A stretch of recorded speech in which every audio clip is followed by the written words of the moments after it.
Carneiro sur sa gestion de la province de Cuando Cubango. Il l'a gouverné entre 2012 et 2016. Higino Carneiro avait publiquement manifesté son intention de briguer la direction du parti présidentiel, le Mouvement populaire pour la libération de l'Angola, MPLA, qui doit tenir son congrès en décembre prochain dans la perspective des élections législatives attendues en août 2027. Rappelons que le président João Lourenço, qui dirige actuellement le MPLA, souhaite conserver son poste à la tête du parti lors du prochain congrès. Et pour en parler, nous sommes en ligne avec l'analyste politique Ézéchiel Mey. Bonjour, bienvenue sur Vue d'Afrique, monsieur Mey. Bonjour madame et bonjour aux auditeurs de Vue d'Afrique. Alors les faits reprochés à Higino Carneiro remontent à sa gouvernance de Cuando Cubango 2012-2016, je l'ai dit.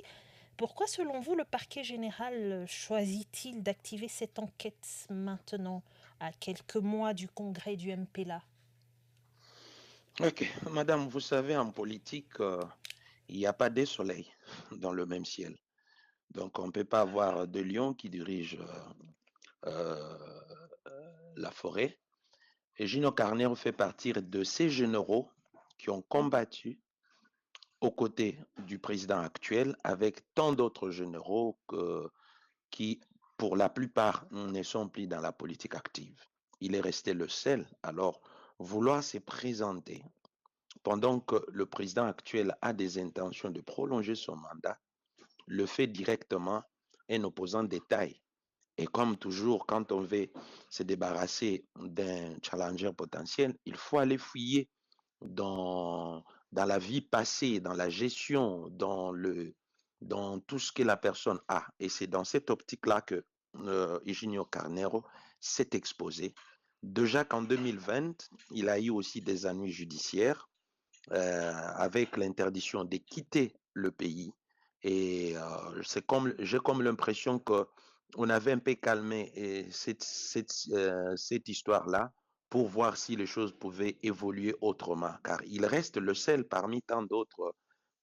Tous ceux qui sont autour du président angolais, c'est la nouvelle classe, c'est la nouvelle génération. Ils n'ont pas de poids comme Eugenio Carner. Et les accusations portent sur Cuando Cubango, une province rurale et peu stratégique, et non sur son mandat de gouverneur de Luanda, où les enjeux financiers étaient pourtant bien plus importants. Hein. Cela vous surprend-il? Faut-il y voir autre chose qu'un simple hasard judiciaire?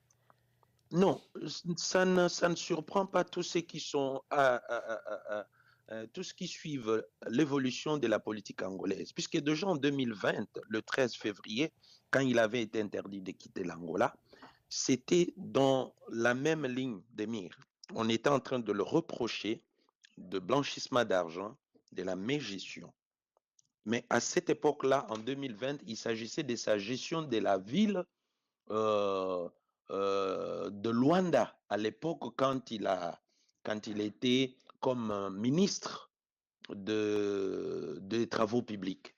Maintenant, revoir Kwando Kubango ressurgir, oui, ce n'est pas une surprise, mais c'est le timing qui est une surprise. Et il y a un élément dans le chef d'accusation. Il est accusé de n'avoir pas utilisé le fonds qui était alloué pour le programme social de la dite province. Lui, il a par contre pris le fonds, il les a investis dans les hôtels, dans le tourisme. Et comme pour dire que quand vous changez le projet ou quand vous changez la direction de l'investissement, il y a possibilité qu'il y ait corruption ou sinon qu'il y ait intérêt. Mm. C'est ça le chef d'accusation. Mais quand même, pour éclaircissement, sachant déjà les faits qui lui étaient reprochés et sachant que ça pouvait revenir contre lui, pourquoi aurait-il osé défier le président? Ça, je crois bien qu'il avait très mal fait, qu'il s'est mal projeté. Il a fait des très mauvais calculs. Moi, je crois que il devrait rester tranquille, observer et voir ce que le président pouvait soit le proposer. Il pouvait facilement être un dauphin, mais déjà quand il montre que lui, il veut aussi briguer et surtout que c'est un poids lourd, malheureusement. C'est un poids lourd. C'est le fait qu'il soit un poids lourd qui s'est prononcé. Alors, il a mis les calculs de l'autre en difficulté. Alors, il faut aller chercher dans Mm. le placard si on peut retrouver Ceci quelque dit, ceci dit, peut-on réellement s'attendre à ce que cette affaire soit jugée de manière impartiale, quelles que soient les conséquences politiques? En d'autres termes, les Angolais ont-ils des raisons de croire que cette procédure suivra son cours uniquement sur la base des faits et du droit? Déjà, l'impartialité du système judiciaire angolais est toujours remise en cause. Les Angolais ne se font pas facilement duper sur ce point-là. Néanmoins, vis-à-vis de ce qui lui est reproché, M. Gino Carnero devra alors démontrer qu'il est né pour rien. Mais déjà, le fait de changer le cahier de charge pour quelque chose d'autre, je ne vois pas, madame, comment Mm. il va s'en sortir. Et c'est le seul à ce jour hein, à avoir affiché publiquement ses ambitions. Cette enquête risque-t-elle de décourager d'autres candidatures et de transformer le congrès du MPLA en simple formalité pour Joao Lourenço? L'image du parti MPLA pourrait souffrir hein, si Higino Carnero était alors l'unique prétendant. Malheureusement, il n'est pas l'unique prétendant puisque l'MPLA avait déjà ou venait même à peine de valider quelques candidatures. Il y a par exemple celui de José Carlos d'Almeida et l'autre de Valdir Cunego et puis d'Antonio Venancio. Donc le fait que le président ou le parti s'est choisi le moins lourd, c'est justement pour jouer cette carte-là, de donner une bonne image qui peut Mm, permettre que la suite ne soit pas catastrophique pour l'image mm, d'abord de lui-même, le président, et ainsi que de l'appareil judiciaire mm. angolais. Mais est-ce que Joao Lourenço aurait-il la légitimité, je veux dire, aura-t-il la légitimité politique nécessaire pour porter sa révision constitutionnelle alors que le parti a enregistré son plus faible score électoral en 2022?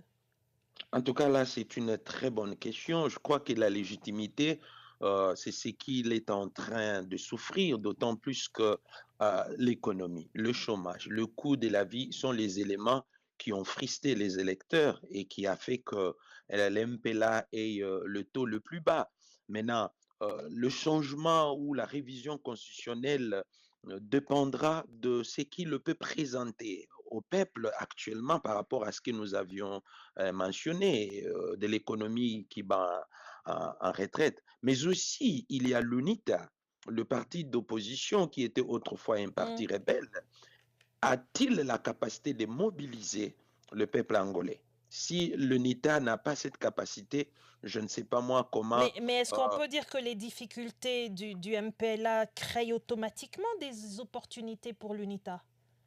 Bien sûr, madame, vous pouvez observer qu'aujourd'hui, lors des dernières élections, l'MPLA n'a enregistré que 51% de voix, alors que l'UNITA, qui était beaucoup plus faible déjà après la guerre en 2001, l'UNITA n'a fait qu'augmenter sa Mm. participation ainsi que son électorat.